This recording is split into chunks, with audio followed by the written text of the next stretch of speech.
Hello guys, welcome back to my channel. और आज का टॉपिक है नेफ्लोस्टिक इफेक्ट। सो नेफ्लोस्टिक इफेक्ट आपने दिमाग में एक इमेज क्रिएट करके रखनी है। Nephelauxetic effect means covalency generate करनी है आपने मेटल और लिगेंड के बॉन्ड के बीच में। नेफ्लोस्टिक मींस कोवैलेंसी या पोलराइजेशन क्रिएट करना है आपने मेटल और लिगेंड के बीच में। So covalency in the metal ligand bond generally reduce the pairing energy. क्या है कि अगर आपके मेटल और लिगेंड के बीच में आप कोवैलेंसी जनरेट कर देते हो या वहाँ पे कोवैलेंसी जनरेट हो जाती है तो उस केस में आपका जो पेयरिंग एनर्जी है वो क्या हो जाएगा, कम हो जाएगा। और अगर आपका पेयरिंग एनर्जी कम हो जाएगी तो क्या होगा, आपका जो इलेक्ट्रॉन है वो लोअर स्पिन यानी कि आपका जो कॉम्प्लेक्स है वो लो स्पिन कॉम्प्लेक्स वहाँ पे बनेगा। So there is a possibility of overlapping interaction between metal and ligand orbital. तो उस केस में क्या होगा, मेटल और लिगेंड के ऑर्बिटल आपस में ओवरलैप करेंगे, वहाँ पे आपका लार्ज सरफेस एरिया अवेलेबल होगा, पेयरिंग एनर्जी कम हो जाएगी और डीलोकलाइजेशन ऑफ इलेक्ट्रॉन वहाँ पे पॉसिबल हो जाएगा। सो क्या है आपका नेफ्लोस्टिक इफेक्ट मीन्स क्या है कि आपने मेटल और लिगेंड के बीच में कोवैलेंसी क्रिएट करनी है। वहाँ पे क्या होगा, कोवैलेंट कैरेक्टर जनरेट होगा जिससे मेटल ऑर्बिटल और लिगेंड ऑर्बिटल आपस में इफेक्टिवली ओवरलैप कर पाएंगे, लार्ज सरफेस एरिया अवेलेबल होगा और पेयरिंग एनर्जी कम हो जाएगी एंड डीलोकलाइजेशन ऑफ इलेक्ट्रॉन जो है वो पॉसिबल हो जाएगा। So beta is equal to b in complex divide by b in gaseous state और आयनिक स्टेज। ठीक है, वेयर आपका जो बीटा है वो क्या रिप्रेजेंट करता है, it represent the inter electronic repulsion means electronic repulsion. ठीक है, क्या है, beta is equal to b by b where b is in complex. ठीक है, जब आपका मेटल लिगेंड कॉम्प्लेक्स बनेगा divide by b in gaseous state या फिर आप कह सकते हैं ionic stage. So the effect of ligand to expand the d electronic cloud to reduce the inter electronic repulsion is described as nephelauxetic effect. कि actual में आपका नेफ्लोस्टिक effect क्या है कि आपका जो लिगेंड है वो मेटल के डी ऑर्बिटल्स के अंदर जो इलेक्ट्रॉन प्रेजेंट है उसके क्लाउड को क्या करेगा, एक्सपेंड करेगा। अगर मेटल का इलेक्ट्रॉनिक क्लाउड एक्सपेंड हो जाएगा तो उस केस में क्या हो जाएगा, लार्जर स्पेस अवेलेबल होगा। ठीक है, वहाँ पे इंटर इलेक्ट्रॉनिक रिपल्शन कम हो जाएंगे, रिपल्शन कम हो जाएगी तो आपके कॉम्प्लेक्स की स्टेबिलिटी अपने आप बढ़ जाएगी और इसी चीज़ को हम क्या बोलते हैं, नेफ्लोस्टिक इफेक्ट। नेफ्लोस्टिक इफेक्ट क्या है कि आपका मेटल और लिगेंड के बीच में एक तरह से कोवैलेंसी जनरेट होगा। और ये होगा किस तरह से कि जो आपका लिगेंड है वो मेटल के चारों तरफ क्या करता है, लिगेंड फील्ड जनरेट करेगा। लिगेंड फील्ड में क्या है, मेटल के पास क्या है, डी ऑर्बिटल। तो मेटल का डी जो ऑर्बिटल है जहाँ पे इलेक्ट्रॉन प्रेजेंट है वो उसके डी ऑर्बिटल के क्लाउड को एक्सपेंड करेगा जिससे आपका मैक्सिमम या लार्जर सरफेस एरिया वहाँ पे अवेलेबल होगा और मेटल और लिगेंड के बीच में कोवैलेंसी जनरेट होगी जिसकी वजह से क्या हो जाएगा, लार्ज सरफेस एरिया होने की वजह से वहाँ पे इंटर इलेक्ट्रॉनिक रिपल्शंस कम हो जाएंगे और जैसे ही आपका इंटर इलेक्ट्रॉनिक रिपल्शंस कम होगा आपका जो कॉम्प्लेक्स होगा वो स्टेबलाइज हो जाएगा। तो इस इफेक्ट को हम बोलेंगे नेफ्लोस्टिक इफेक्ट। ठीक है, nephelauxetic effect is nothing but the decreasing of the inter electronic repulsion. Now the extent of inter electronic repulsion is measured by a parameter. इस इंटर इलेक्ट्रॉनिक रिपल्शन को आप किससे मेजर करते हैं, एक पैरामीटर यूज़ करते हैं that is known as the Racah parameter and it is found to be much smaller in complex compare to free ion. ठीक है, कि राका पैरामीटर में वैल्यू कम कहाँ पे होगी, कॉम्प्लेक्स में, क्योंकि कॉम्प्लेक्स में मतलब क्या है, आपका मेटल और लिगेंड के बीच में बॉन्डिंग जनरेट हो गई है। तो अगर वहाँ पे बॉन्डिंग हो जाएगी तो वहाँ पे कोवैलेंसी भी जनरेट होगी, इंटर इलेक्ट्रॉनिक रिपल्शन कम हो जाएगा जिसकी वजह से आपका कॉम्प्लेक्स बहुत ज़्यादा स्टेबल हो जाएगा और आपका जो इंटर इलेक्ट्रॉनिक रिपल्शन है वो आपका फ्री आयन में ज़्यादा मिलेगा। ठीक है, सो आपका Racah parameter beta is equal to nephelauxetic effect. So beta is equal to b in complex divide by b in gaseous state और free ion where beta beta क्या है आपका, इंटर इलेक्ट्रॉनिक रिपल्शन। अगर आपका repulsion कम है, repulsion कम होने से वहाँ पे क्या हो जाएगा, कोवैलेंसी ज़्यादा हो जाएगी यानी कि वहाँ पे कोवैलेंट करेक्टर ज़्यादा हो जाएगा। और कोवैलेंट करेक्टर का मतलब क्या है, पोलराइजेशन, क्योंकि पोलराइजेशन क्या है, एक तरह से पोलराइजेशन डायरेक्टली प्रोपोर्शनल है आपके कोवैलेंसी के। जितना ज़्यादा पोलराइजेशन होगा उतना ही ज़्यादा वहाँ पे कोवैलेंसी जनरेट होगी। यानी कि नेफ्लोस्टिक इफेक्ट में आप किस तरह के लिगेंड यूज़ करेंगे, लिगेंड आपके वैसे होने चाहिए जो मैक्सिमम पोलराइजेशन वहाँ पे कॉज करे, क्योंकि जितना ज़्यादा पोलराइजेशन वहाँ पे होगा उतना ही ज़्यादा वहाँ पे कोवैलेंट कैरेक्टर आपका जनरेट हो जाएगा। क्योंकि इंटर इलेक्ट्रॉनिक रिपल्शन कम होने से आपका कोवलेंट कैरेक्टर बढ़ेगा। ठीक है, सो यहाँ पे आप क्या कह सकते हैं, तो अब ये जो मोस्ट इम्पॉर्टेंट है ये आपका सीरीज़ जो आपको यहाँ पे दिखाया हुआ है, क्योंकि ये सीरीज़ एग्जाम के पॉइंट ऑफ व्यू से भी बहुत इंपॉर्टेंट है, ये ऑर्डर भी पूछ लिया जाता है कई बार। सो यहाँ पे आपने याद रखना है beta value, beta is nothing but the inter electronic repulsion. तो सबसे ज़्यादा आपके पास वैल्यू आएगी एफ पे, एफ नेगेटिव, क्योंकि स्मॉल साइज़ है और इलेक्ट्रॉन डेंसिटी ज़्यादा हो जाएगी तो वहाँ पे रिपल्शन बढ़ेगा। उसके बाद आपका आता है वाटर, वाटर के बाद आता है यूरिया, यहाँ पे लिखा नहीं है। उसके बाद आएगा यूरिया, यूरिया के बाद आता है अमोनिया, अमोनिया के बाद इथिलीन डायमीन, इथिलीन डायमीन के बाद आपके पास आता है क्लोराइड, क्लोराइड के बाद आपके पास आएगा साइनाइड, देन ब्रोमाइड, उसके बाद आयोडाइड, आयोडाइड के बाद सल्फर 2 नेगेटिव, H2 नेगेटिव भी आपका आ सकता है। सो जो आपका F नेगेटिव वाली जो आपका राइट हैंड साइड है, वो राइट हैंड साइड आपका क्या है, that is the ionic character.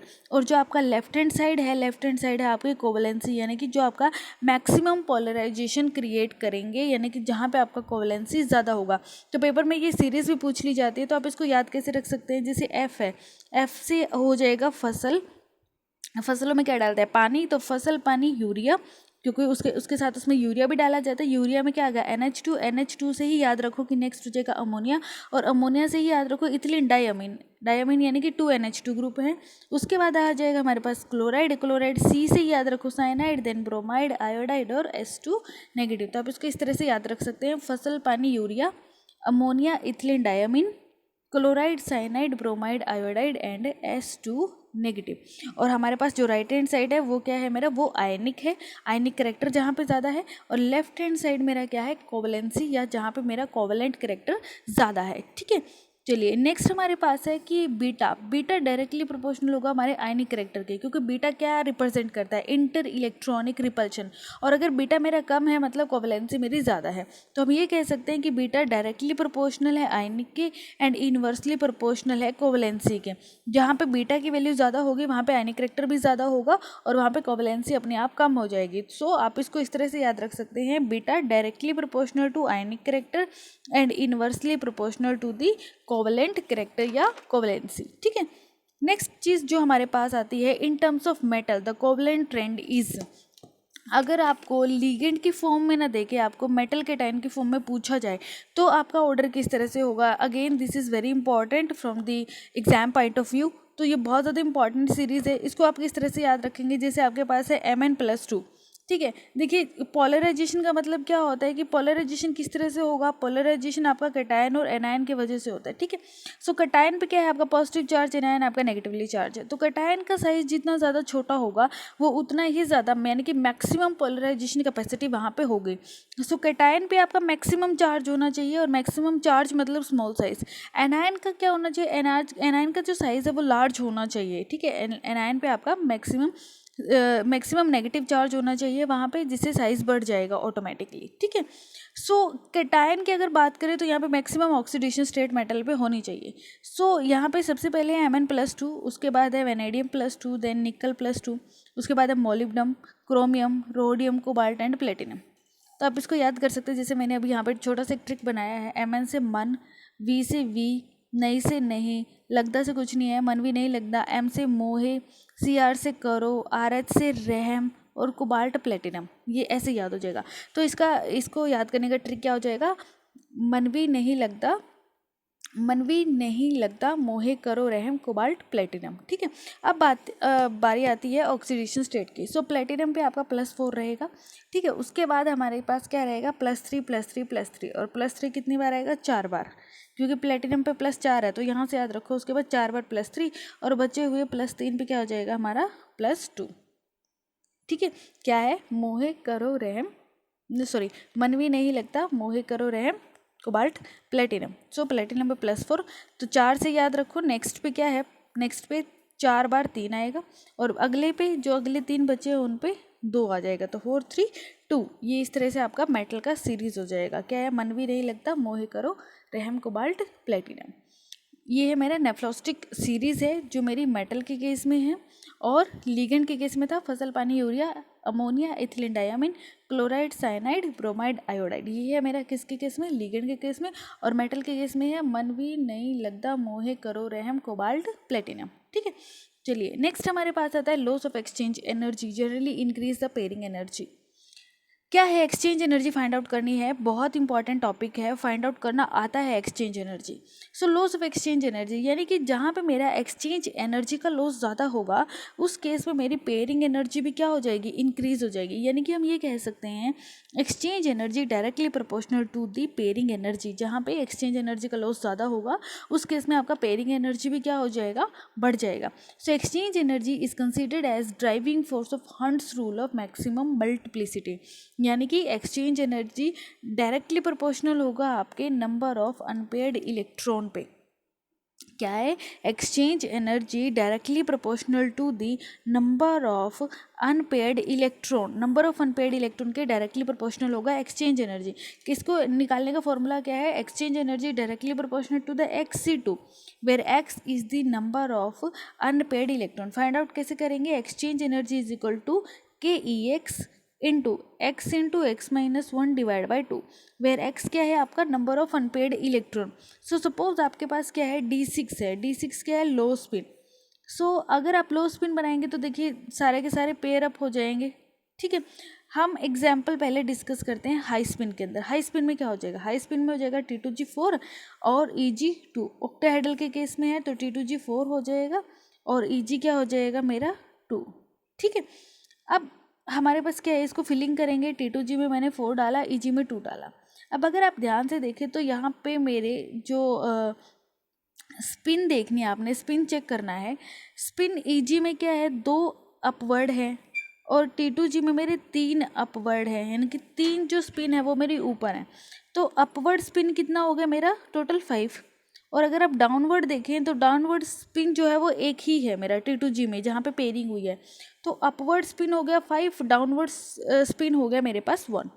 तो यहाँ से अपवर्ड के लिए हम S की वैल्यू क्या लेते हैं, +½ और डाउनवर्ड के लिए वैल्यू कितनी लेते हैं हम, -½ तो अब हमने एक्सचेंज एनर्जी फाइंड आउट करने फॉर्मूला लगाएंगे KEX। पहले अपवर्ड के लिए 5 × 5 - 1 डिवाइड बाई 2 प्लस में KEX। अब डाउनवर्ड के लिए 1 × 1 - 1 डिवाइड बाई 2, क्योंकि एक ही इलेक्ट्रॉन एक ही स्पिन है तो 1 - 1, तो 1 में से 1 गया 0, यानी कि जो मेरा डाउनवर्ड है उसके लिए वैल्यू मेरी होगी 0। तो 5 में से क्या 4, 4 5 20, 20/2 यानी कि आ गया मेरे पास 10 KEX। तो हाई स्पिन के लिए वैल्यू कितनी आ गई मेरे पास, 10 KEX। ठीक है, क्लियर हुआ कैसे किया हमने, कि हमने पहले हाई स्पिन के लिए फाइंड आउट किया। हाई स्पिन में क्या है T2G4, EG में 2। तो यहाँ पे अपवर्ड स्किन है 5, तो पहले अपवर्ड के लिए फाइंड आउट कर लिया। फिर है डाउनवर्ड स्कीम 1, तो फॉर्मूला में पुट किया, दोनों को हमने ऐड करना है यहाँ पे, अपवर्ड प्लस डाउनवर्ड। तो यहाँ से हाई स्पिन के लिए वैल्यू आ गई मेरे पास 10 KEX। अब इसी तरह से हम फाइंड आउट करेंगे लो के लिए। सो लो में यहाँ पे क्या, अगर आप देखें तो हाई स्पिन भी कितनी है 3 और आपके पास डाउनवर्ड स्पिन भी कितनी है 3। सो पहले हाई स्पिन के लिए निकाल लेते हैं या अपवर्ड स्पिन के लिए निकालेंगे। वो कैसे निकालेंगे, KEX, क्योंकि अपवर्ड स्पिन कितना है 3, तो 3 - 1 डिवाइड बाई 2 प्लस में KEX डाउनवर्ड भी कितने 3, 3 - 1 डिवाइड बाई 2। तो 3 में से 1 गया 2 × 3/2 प्लस में अगेन वहाँ पे 3 × 2/2। तो क्या हो जाएगा 6 + 6 12/6 यानी कि 6 KEX। तो मेरे पास लो स्पिन के लिए वैल्यू आ गई 6। अब लॉस ऑफ एक्सचेंज एनर्जी कितना हुआ हाई स्पिन और लो स्पिन में, तो क्या करेंगे high spin minus low spin. High spin के लिए कितना आया 10 KEX, लो स्पिन के लिए आया मेरे पास 6 KEX। तो 10 में से 6 गया 4, तो मेरे पास एक्सचेंज एनर्जी आ गई 4 KEX। और एग्जाम में बहुत बार पूछा जाता है, बहुत इंपॉर्टेंट है, DPP में इससे रिलेटेड आपको क्वेश्चन मिलेगा कि आपको एक्सचेंज एनर्जी कैसे फाइंड आउट करनी है। एक बार और डिस्कस कर लेते हैं क्या किया हमने D6 के एग्जाम्पल लिया। तो D6 में सबसे पहले हम हाई स्पिन के लिए निकालेंगे कि अगर आपके पास D6 हाई स्पिन कॉम्प्लेक्स है तो उस केस में आप एक्सचेंज एनर्जी को कैसे फाइंड आउट करेंगे। तो हमने हाई स्पिन बनाया, फिर हमने देखा अपवर्ड स्पिन कितनी है, डाउनवर्ड कितनी है। तो पहले हमने अपवर्ड के लिए निकाला, फिर प्लस किया डाउनवर्ड इतनी है, तो वहाँ से हाई स्पिन के लिए आ गया। फिर हमने निकाला लो स्पिन के लिए, लो स्पिन में भी ऐसे ही पहले अपवर्ड के लिए निकाला, फिर प्लस में डाउनवर्ड के लिए निकाला, तो वहाँ से मेरे पास आ गया लो स्पिन। तो अगर हमने फाइंड आउट करना है लॉस ऑफ एक्सचेंज एनर्जी तो कैसे करेंगे, high spin minus low spin. High spin के लिए मेरे पास वैल्यू आई थी 10, लो स्पिन के लिए आया 6, तो 10 में से 6 गया 4 KEX। तो ये आ गया मेरा लॉस ऑफ एक्सचेंज एनर्जी। और हमने पढ़ा है जितना ज़्यादा एक्सचेंज एनर्जी का लॉस होगा उतना ही ज़्यादा मेरा क्या हो जाएगा, वहाँ पे पेयरिंग एनर्जी की वैल्यू बढ़ जाएगी। So loss of exchange energy अगर ज़्यादा है तो पेयरिंग एनर्जी भी क्या हो जाएगी, ज़्यादा हो जाएगी। ठीक है, उसके बाद हमारे पास आता है splitting of d orbital in various geometry. अब हमने पढ़ना है कि डी ऑर्बिटल का स्प्लिटिंग किस किस तरह से हो सकता है अलग अलग ज्योमेट्रीज में, क्योंकि हमारे पास बहुत तरह की ज्योमेट्री होती है। लीनियर होता है, ट्रायंगल प्लेनर होता है, टेट्राहेड्रल है, ठीक है। उसके बाद स्क्वायर टीबीपी है, स्क्वायर पिरामिडल है, ऑक्टाहेड्रल है, तो पीबीपी है, पेंटागनल बाइपिरामिडल, तो बहुत सारी ज्योमेट्री हैं। तो डी ऑर्बिटल किस तरह से स्प्लिट करेगा, तो अगर हम टेट्राहेड्रल का केस देखें तो टेट्राहेड्रल में हमें पता है कैसे होता है। हमारे पास अगर ऑक्टाहेड्रल में क्या होता है, ऑक्टाहेड्रल में T2G ऊपर था EG, तो टेट्राहेड्रल में उसके रिवर्स हो जाएगा, नीचे आ जाएगा मेरे पास E और ऊपर आ जाएगा T2 and E। Ji word क्यों नहीं करते, क्योंकि यहाँ पे सेंटर ऑफ सिमेट्री नहीं है, ठीक है। तो यहाँ पे टेट्राहेड्रल में सेंटर ऑफ सिमेट्री नहीं होती, तो यहाँ पे जी वर्ड हम यूज़ नहीं करते। और दूसरा हमें पता है डी टी किसके इक्वल होता है, 4/9 डेल्टा नोट के, ठीक है, कि D T is equal to 4/9 delta naught. तो ये तो हो गया सिंपल किसका केस, जब हम पढ़ रहे हैं टेट्राहेड्रल का। तो इस केस में हम अगर यहाँ पे फाइंड आउट करें कि यहाँ पे CF है, क्रिस्टल फील्ड स्टेबलाइजेशन एनर्जी कितनी है, तो कैसे निकालेंगे, Ne2 minus 0.6 delta T plus में Ne2 इंटू 0.4 डेल्टा टी, क्योंकि हमें पता है कि T2 के कॉरस्पॉन्डिंग कितना है 0.4 और E के कॉरस्पॉन्डिंग E2 के कॉरस्पॉन्डिंग कितना है, E के कॉरस्पॉन्डिंग हमारे पास है माइनस 0.6। तो जब हम इसको सॉल्व करते हैं एक्चुअली में, तो हमारे पास वैल्यू कितनी आ जाती, कितना वैल्यू आ जाएगा, ये हमारे पास आएगा। आप इसको डायरेक्ट भी याद कर सकते हैं, वैसे तो इतना बड़ा ड्रॉ करने की ज़रूरत नहीं है। क्या होता है कि हमें पता है टेट्राहेड्रल में जनरली हाई स्पिन कॉम्प्लेक्सेस बनते हैं, रेयर कोई एक दो मिल जाए कॉम्प्लेक्स, एक ही कॉम्प्लेक्स मिला है वैसे तो अभी लो स्पिन का, कि टेट्राहेड्रल में जनरली हाई स्पिन कॉम्प्लेक्सेस बनते हैं। रीज़न क्या है, हाई स्पिन में कोई चीज़ कब जाएगी, हाई स्पिन में कोई भी चीज़ तभी जाएगी जब उसका पेयरिंग एनर्जी क्या हो, बहुत ज़्यादा हो। अगर पेयरिंग एनर्जी ज़्यादा है यानी कि वो पेयर अप नहीं होगा, पेयर अप नहीं होगा तो वो क्या करेगा, लो स्पिन से हाई स्पिन में जाने की कोशिश करेगा। सो यहाँ पे डेल्टा नोट लेस देन हो जाता है और पेयरिंग एनर्जी बढ़ जाती है, दैट इज़ वाई वो हाई स्पिन कॉम्प्लेक्सेस में जाएंगे। अगर आप इसको 4/9 को 4/9 जो हमारा डेल्टा टी है वो is equal to 4/9 delta naught है, ठीक है। तो अगर आप इसको डेल्टा नोट की वैल्यू निकालें यहाँ से, तो डेल्टा नोट निकालेंगे तो इसको उधर लेके जाएंगे तो ये क्या हो जाएगा 9/4 डेल्टा टी, ठीक है, रिवर्स हो जाएगा 9/4 डेल्टा टी। और अगर आप इसको सॉल्व करें 9/4 तो किससे हो जाएगा ये, तो 4 से ही देखिए, 4 दूनी 8 प्लस 1 बचेगा 0, फिर 4 दूनी 8 4 पंजे 20, यानी कि 2.25 के अराउंड डेल्टा टी मेरी यहाँ पे ऑब्टेंड हो जाती है, यानी कि डेल्टा नोट किसके इक्वल हो जाएगा 2.25 डेल्टा टी के बराबर आ जाएगा। आपको पूरा सॉल्व करने की ज़रूरत नहीं है, बस आपने याद क्या रखना है कि टेट्राहेड्रल में पेयरिंग एनर्जी बहुत ज़्यादा होती है, दैट इज़ वाई वहाँ पे हाई स्पिन कॉम्प्लेक्सेस आपके जनरेट होते हैं, ठीक है। उसके बाद हमारे पास आता है कि Klaus Theopold reported first example of low spin tetrahedral complex, और उसने लो स्पिन टेट्राहेड्रल कॉम्प्लेक्स कहाँ पे बनाया, वो था आपका it was cobalt alkyl complex 1986 में बना था, जहाँ पे आपके पास क्या लिया था, बल्कि लिगेंड दिया था, जहाँ पे स्टेरिक रिपल्शन क्रिएट हो गया था।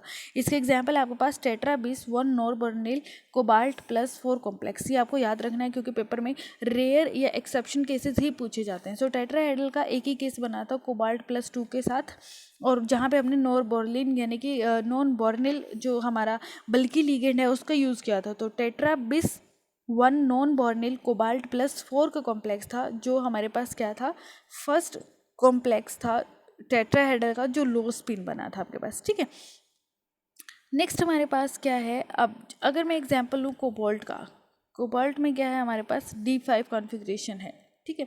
कोबाल्ट में क्या है, एटॉमिक नंबर 27, सो आर्गोन 18 हो जाएगा 3D7 4s2, यानी कि यहाँ पे जो कोबाल्ट है मेरा, अगर कोबाल्ट में D में 5 बच रहा है तो 2 मेरा S से चला गया, ठीक है, और 3 मेरा चला गया 7 में से, तो 7 में से 3 गया 4, ठीक है। और अगर 4 में है यहाँ पे कोबाल्ट, अगर हम कोबाल्ट ले रहे हैं यहाँ पे कोबाल्ट +4, तो 2 यहाँ से चला गया 2 यहाँ से चला गया, तो 7 में से 2 गया 5, तो मेरे पास बच गया D5, ठीक है। सो D5 सबसे पहले हमने लिया हाई स्पिन, हाई स्पिन में अगर आप देखें तो मेरे पास क्या आता है हाई स्पिन में, अब क्योंकि ये टेट्राहेड्रल का एग्जाम्पल है तो नीचे क्या हो जाएगा, नीचे हो जाएगा E और ऊपर हो जाएगा T2, तो E और T2, ठीक है। तो अब इसमें इलेक्ट्रॉन का फिलिंग करेंगे, हाई स्पिन है तो सब में एक एक इलेक्ट्रॉन आ गया, तो नंबर ऑफ अनपेयर्ड इलेक्ट्रॉन कितना हो गया 5। अगर यहाँ पे मैग्नेटिक मूवमेंट निकालें तो क्या हो जाएगा 5/9, क्योंकि 3D है, 3D में हम क्या देखते हैं, सिर्फ स्पिन ओनली मैग्नेटिक मूवमेंट का कंट्रीब्यूशन होता है वहाँ पे, वहाँ पे ऑर्बिटल कंट्रीब्यूशन नहीं होता। और फिर हमने वहाँ पे JTT जोन टेलर डिस्टॉर्शन भी किया था कि CFT कहता है कि 3D के अंदर भी आपका जोन टेलर डिस्टॉर्शन हो सकता है, लेकिन वो किस केस में, अगर आपका T2G अनसिमेट्रिकल फील्ड हो, ठीक है। लेकिन यहाँ पे T2 और E दोनों ही आपके सिमेट्रिकल फील्ड है, तो ऑर्बिटल कंट्रीब्यूशन के यहाँ पे चांसेस नहीं है, तो स्पिन ओनली कंट्रीब्यूशन हो सकता है। तो वैल्यू हो जाएगी आपके 5.9 बोहर मैग्नेटॉन। अब अगर बात करें आप लो स्पिन की, तो लो स्पिन बनाए तो यहाँ पे एक ही अनपेड इलेक्ट्रॉन बचेगा, तो एक की कॉरस्पॉन्डिंग वैल्यू होती है 1.73, means present in low spin में है। तो यहाँ पे अगर क्या ऐसे कैसे फाइंड हुआ कि जब हम कोबाल्ट का मैग्नेटिक मोमेंट कैलकुलेट कर रहे थे, तो मैग्नेटिक मोमेंट उसको 5.9 आना चाहिए किस केस में, जब मेरा हाई स्पिन कॉम्प्लेक्सेस बनता हो। और ये क्या है कि टेट्राहेड्रल यूजुअली हाई स्पिन में ही जाते हैं, तो बोहर मैग्नेटॉन आपका 5.9 के कॉरस्पॉन्डिंग आना चाहिए। बट जब इस कॉम्प्लेक्स का बोहर मैग्नेटॉन चेक किया तो वो 5.9 ना आके 1.73 आ रहा था। और 1.73 बोहर मैग्नेटॉन तभी आ सकता है जब आपका कॉम्प्लेक्स लो स्पिन हो। तो वहाँ से पता चला था कि ये जो कॉम्प्लेक्स है आपका टेट्रा बिस नॉरबॉर्निल कोबाल्ट +4, वो हाई स्पिन ना हो के आपका लो स्पिन कॉम्प्लेक्स है, ठीक है। चलिए नेक्स्ट आपके पास होता है कलर ऑफ टेट्राहेड्रल कॉम्प्लेक्स। ये भी बहुत बार पूछा जाता है कि ऑक्टाहेड्रल और टेट्राहेड्रल में ज़्यादा इंटेंस कलर किसका आएगा। So the colour of tetrahedral complexes are more intense than their octahedral complex. Octahedral के कंपैरिजन में टेट्राहेड्रल का जो कलर होगा वो ज़्यादा इंटेंस आएगा। क्यों? क्योंकि ऑक्टाहेड्रल में अगर आप देखें तो वहाँ पे centre of symmetry, inversion centre भी क्रिएट हो रहा है, और वहाँ पे आपका सेंटर ऑफ सिमेट्री है। तो सेंटर ऑफ सिमेट्री है, इसका मतलब क्या हो जाएगा, वो लेपोर्टे अलाउड हो जाएगा। लेकिन टेट्राहेड्रल में सेंटर ऑफ सिमेट्री नहीं है, तो सेंटर ऑफ सिमेट्री नहीं है तो वो क्या हो, Laporte forbiddance, means auto Laporte selection rule is not strictly applicable for tetrahedral. यानी कि जो आपके टेट्राहेड्रल कंपाउंड्स हैं वो कैसे होते हैं, वो लेपोर्टे फॉरबिडन होते हैं। और यही रीज़न है कि वहाँ पे आपका जो कलर है वो बहुत ज़्यादा इंटेंस आता है एज़ कंपेरिजन टू ऑक्टाहेड्रल के, क्योंकि वो आपके लेपोर्टे अलाउड है, ठीक है। तो यहाँ पे रीजन क्या हो जाएगा, colour of tetrahedral complex are more intense than their octahedral at the same concentration because they do not have centre of symmetry. Laporte forbidden means auto Laporte selection rule is not strictly applicable. तो tetrahedral में आपका लेपोर्टे forbidden है, जबकि octahedral आपका लेपोर्टे allowed है। तो जो लेपोर्टे forbidden है वहाँ पे आपका कलर इंटेंस बनेगा, that is in tetrahedral complexes. उसके बाद हमारे पास आता है according to Laporte rule, for light to interact with a molecule and be absorbed, there should be a change in the dipole moment। क्या बोल रहे हैं कि आपका लेपोर्टे एप्लीकेबल कोई भी चीज़ कब हो सकती है, जब वहाँ पे आपका क्या हो, डाइपोल मोमेंट में थोड़ा सा चेंज आए, ठीक है। या आपका क्या है, जब आप ट्रांजिशन करते हैं, ट्रांजिशन कहाँ से कहाँ अलाउड होती है, तो ट्रांजिशन कहाँ से कहाँ अलाउड होगा, आपका ट्रांजिशन अलाउड होगा G से U तक, ठीक है, या फिर अलाउड होगा U से G तक। सो U से U आपका ट्रांजिशन इज़ नॉट अलाउड, ये फॉरबिडन होगा। और G से G भी आपका ट्रांजिशन क्या हो जाएगा, फॉरबिडन। यानी कि हमारे पास दो अलाउड ट्रांजिशन है, दैट इज़ G से U का ट्रांजिशन अलाउड होगा और U से G का ट्रांजिशन आपका अलाउड होगा। So in tetrahedral there is no Laporte selection rule, Laporte forbidden है, दैट इज़ वाई टेट्राहेड्रल का जो कलर है वो बहुत ज़्यादा इंटेंस कलर होगा as comparison to the octahedral complex. G का मतलब क्या है, G का मतलब है symmetric with respect to centre of symmetry, जो आपके ऑक्टाहेड्रल में होती है। एंड म्यू का मतलब क्या है, unsymmetrical with respect to centre of inversion और सेंटर ऑफ सिमेट्री, ठीक है। सेंटर ऑफ सिमेट्री आपके टेट्राहेड्रल कॉम्प्लेक्सेस में नहीं होता। उसके बाद हमारे पास आता है octahedral site preference energy. Again this is very important question, यहाँ से भी क्वेश्चन पूछा जाता है। ऑक्टाहेड्रल साइड प्रेफरेंस एनर्जी, देखिए इसके लिए आप पहले थ्योरी पढ़ लीजिए, उसके बाद एक छोटा सा ट्रिक है जिससे आप याद रख सकते हैं कि आपका ऑक्टाहेड्रल कॉम्प्लेक्सेस किस तरह की इलेक्ट्रॉनिक कॉन्फ़िगरेशंस में होगा। सो यहाँ पे क्या है, octahedral site preference energy, for example in case of D3 metal ion, आपने लिया क्या, आपने D3 लिया कि मेटल का जो आयन है वो D3 कॉन्फ़िगरेशन के अंदर है आपका, ठीक है। सो ऑक्टाहेड्रल में क्या होगा, नीचे होगा आपका T2G, ऊपर हो जाएगा आपका Eg। तो D3 में क्या हो जाएगा, आपके तीनों इलेक्ट्रॉन जो होंगे वो T2G के कॉरस्पॉन्डिंग हो गए। तो Eg के कॉरस्पॉन्डिंग एनर्जी 0.6 है और इसके कॉरस्पॉन्डिंग है -0.4। सो इसी तरह से आप इसको टेट्राहेड्रल में भी बता सकते हैं। देखिए क्या कहना चाह रहा है, ऑक्टाहेड्रल साइड प्रेफरेंस एनर्जी, यानी कि D3 जो कॉन्फ़िगरेशन होगी वो ऑक्टाहेड्रल में जाना चाहेगा या टेट्राहेड्रल में जाना चाहेगा, हमें ये फाइंड आउट करना है कि ये कॉन्फ़िगरेशन किस तरह के ज्योमेट्री में जाएगी, आइदर टेट्राहेड्रल आइदर ऑक्टाहेड्रल, तो किस में जाएगा? सो अब टेट्राहेड्रल ले लेते हैं, टेट्राहेड्रल के कॉरस्पॉन्डिंग नीचे क्या हो जाएगा आपका ई और ऊपर हो जाएगा T2, तो E2 में ई में 2 हो जाएंगे, T2 में आपके 3 ऑर्बिटल हो जाएंगे। सो आपके 3 इलेक्ट्रॉन हैं तो 3 इलेक्ट्रॉन आपका 2 आपका ई के कॉरस्पॉन्डिंग हो जाएगा और 1 इलेक्ट्रॉन आपका T2 के कॉरस्पॉन्डिंग T2 के कॉरस्पॉन्डिंग हो जाएगा। तो उस केस में अगर आप एनर्जी देखें तो ऊपर हो कितना होगा माइनस, ऊपर हो जाएगा 0.4, नीचे हो जाएगा -0.6। अब हमने यहाँ से एनर्जी फाइंड आउट करनी है तो T2 के कॉरस्पॉन्डिंग कितने हो जाएगा 4×12 तो -1.2 डेल्टा नॉट। और इसी तरह से हम टेट्राहेड्रल में फाइंड आउट करेंगे जहाँ पे हमारी क्या हो जाएगी, सबसे पहले तो हम ई के कॉरस्पॉन्डिंग फाइंड आउट करेंगे तो 6×12 यानी कि माइनस के 1.2, प्लस में एक इलेक्ट्रॉन वहाँ है तो 0.4, तो 12 में से 4 गया 8 आ गया, यानी कि -0.8 डेल्टा टी किसके बराबर है हमारे पास 4/9 डेल्टा नोट के, तो 4/9 यहाँ पे पुट करेंगे माइनस के 0.8 इंटू डेल्टा टी की जगह हो जाएगा 4/9 डेल्टा नोट। जब आप इसको सॉल्व करेंगे तो आपके पास आएगा -0.3, 4×8=32/9, तो ये हो जाएगा माइनस के 0.35 डेल्टा नोट। ठीक है, अब हमने फाइंड आउट करना है कि वो किस में जाएगा। So octahedral site preference energy OSPE किसके हो जाएगा, CFS in octahedral minus CFS in tetrahedral, minus करेंगे तो माइनस माइनस कितना हो जाएगा माइनस के 0.85 डेल्टा नोट, यानी कि आपकी जो एनर्जी है वो ऑक्टाहेड्रल साइड प्रेफरेंस एनर्जी आपकी क्या आ रही है, नेगेटिव आ रही है। अगर आपका octahedral site preference energy negative आ रहा है, इसका मतलब क्या है कि वो किसको प्रेफर करेगा, वो ऑक्टाहेड्रल ज्योमेट्री को प्रेफर करेगा। तो ये आपने चीज़ याद रखनी है कि अगर आपका octahedral site preference energy negative आ रही है तो नेगेटिव आ रहा है तो ऑक्टाहेड्रल को प्रेफरेंस करेगा, और अगर आपका वैल्यू पॉजिटिव आ रहा है तो वो टेट्राहेड्रल को प्रेफरेंस करेगा। तो आप यहाँ पे लिखा भी है OSPE अगर नेगेटिव है तो ऑक्टाहेड्रल में जाएगा, पॉजिटिव अगर वैल्यू आ गई तो वो टेट्राहेड्रल में चला जाएगा। So the difference between crystal field stabilisation energy for octahedral complex and complex in other geometry that is tetrahedral called OSPE यानी कि octahedral side preference energy.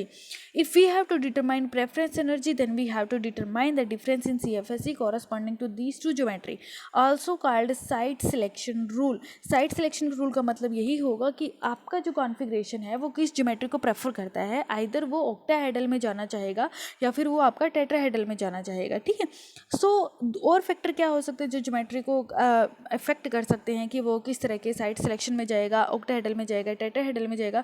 तो पहले तो हमारे पास हो गए OSPE, ठीक है, ऑक्टाहेड्रल साइड प्रेफरेंस एनर्जी। दूसरी हमारे पास हो सकती है बॉन्ड एनर्जी। थर्ड हमारे पास हो सकता है स्टीरिक फैक्टर, और आपके पास हो सकता है ऑक्सीडेशन स्टेट। बॉन्ड एनर्जी किस तरह से इफेक्ट करेगा, in octahedral geometry large number of ligand formation compare to tetrahedral, क्योंकि ऑक्टाहेड्रल में 6 लिगेंड चाहिए, टेट्राहेड्रल में आपको 4 लिगेंड चाहिए। So geometry will release large amount of energy, तो ज़्यादा एनर्जी भी आपकी ऑक्टाहेड्रल में होगी एज कंपेरिजन टू आपके tetrahedral. So 10 octahedral geometry favourable, यानी कि आपका कौन सा ज्योमेट्री फेवरेबल होगा, आपका ऑक्टाहेड्रल ज्योमेट्री वहाँ पे फेवर करेगा। स्टीरिक फैक्टर की अगर हम बात करें तो हमें बार बार पढ़ रहे हैं कि स्टीरिक फैक्टर जहाँ पे भी होगा उस केस में आपकी टेट्राहेड्रल ज्योमेट्री फेवर होगी। पॉजिटिव ऑक्सीडेशन स्टेट है अगर आपके मेटल के पास तो क्या होगा, ऑक्टाहेड्रल ज्योमेट्री होगा, क्योंकि मेटल पे जितना ज़्यादा पॉजिटिव ऑक्सीडेशन स्टेट मतलब मेटल के ऊपर उतना ज़्यादा पॉजिटिव चार्ज, यानी कि उसके ऊपर उतनी ही ज़्यादा इलेक्ट्रॉन की कमी होगी। दैट इज़ वाई वो क्या करेगा, ज़्यादा से ज़्यादा लिगेंड को अपनी तरफ अट्रैक्ट करेगा ताकि अपने इलेक्ट्रॉन की कमी को पूरा कर सके। ठीक है, सो बॉन्ड एनर्जी अगर ज़्यादा है, large amount of bond energy निकल रही है, ज़्यादा बॉन्ड एनर्जी का मतलब क्या है कि ऑक्टाहेड्रल है। ठीक है, अगर आपका स्टीरिक फैक्टर बहुत ज़्यादा है तो टेट्राहेड्रल ज्योमेट्री प्रेफर करेगी, क्योंकि ऑक्टाहेड्रल में क्या हो जाएगा, लिगेंड लिगेंड रिपल्शन हो जाएगी। तो अगर बल्कि लिगेंड है तो क्या करेगा, टेट्राहेड्रल में जाएगा as comparison to octahedral. Positive oxidation state का मतलब क्या है कि अगर मेटल में बहुत ज़्यादा पॉजिटिव चार्ज है, यानी कि उसने अपने बहुत सारे इलेक्ट्रॉन ऑलरेडी लूज कर दिए हैं, तो वो क्या करेगा, मैक्सिमम लिगेंड को अपनी तरफ अट्रैक्ट करेगा ताकि अपनी डेफिशिएंसी को क्या कर सके, ओवरकम कर सके। ठीक है, तो उस केस में वो ऑक्टाहेड्रल ज्योमेट्री को फेवर करेगा। Now geometry when we compare bivalent metal ion like D3 D4 D8 D9 complex prefer octahedral geometry. अब क्या है कि आपको ये फाइंड आउट करने की ज़रूरत नहीं, क्योंकि पेपर में इतना टाइम होगा नहीं एग्जाम में कि आप फाइंड आउट करो। तो हम क्या कर लेते हैं, हमारे पास है क्या है, D3 D4 D8 और D9, ये है मेरे पास। जब भी आपके पास ये कॉन्फ़िगरेशन होगा तो उस केस में जो OSPE है यानी कि ऑक्टाहेड्रल साइड प्रेफरेंस एनर्जी, वो हमेशा क्या मिलेगी, नेगेटिव। और अगर नेगेटिव मिलेगी तो वो क्या करेगा, हमेशा ऑक्टाहेड्रल ज्योमेट्री को ही प्रेफरेंस करेगा एज कंपैरिजन टू टेट्राहेड्रल। और ये फाइंड आउट कैसे करते हैं ये भी मैंने आपको सिखा दिया है कि अगर पेपर में आपके पास ये फाइंड आउट करना आ जाए तो आप बता सकते हैं, या फिर अगर आपको चूज़ करना आ जाए तो वहाँ पे आप नेगेटिव साइन या और कॉन्फ़िगरेशन को देख के बता सकते हैं कि हाँ ये आपका ऑक्टाहेड्रल में जाएगा या नहीं जाएगा। फाइंड आउट करने का तरीका अभी हमने डिस्कस किया था कि आप किस तरह से फाइंड आउट करेंगे। हमने D3 का एग्जाम्पल लिया था कि पहले आप D3 को ऑक्टाहेड्रल में बनाइए, फिर आप D3 को टेट्राहेड्रल में लेके जाइए, दोनों की CFSE कैलकुलेट कर लीजिए। CFSE में हमने एक चीज़ और याद रखनी है कि ये DT है, DT को अपने 4/9 डेल्टा नोट ज़रूर रखना है। जब दोनों निकाल लिया तो ऑक्टाहेड्रल में से टेट्राहेड्रल को माइनस करें। माइनस करने के बाद आपके पास आपकी क्या आ जाएगी, ऑक्टाहेड्रल साइड प्रेफरेंस एनर्जी। और अगर ये नेगेटिव है तो ऑक्टाहेड्रल कॉम्प्लेक्स बनेंगे, पॉजिटिव है तो आपके पास टेट्राहेड्रल कॉम्प्लेक्स बनेगा। ठीक है, उसके बाद हमारे पास आता है square pyramidal. Square pyramidal we will discuss in the next video. Till then, take care, bye, stay home, stay safe. And if you like this video, please like, comment, share, subscribe the channel. Also press the bell icon for more videos and updates. So thank you very much.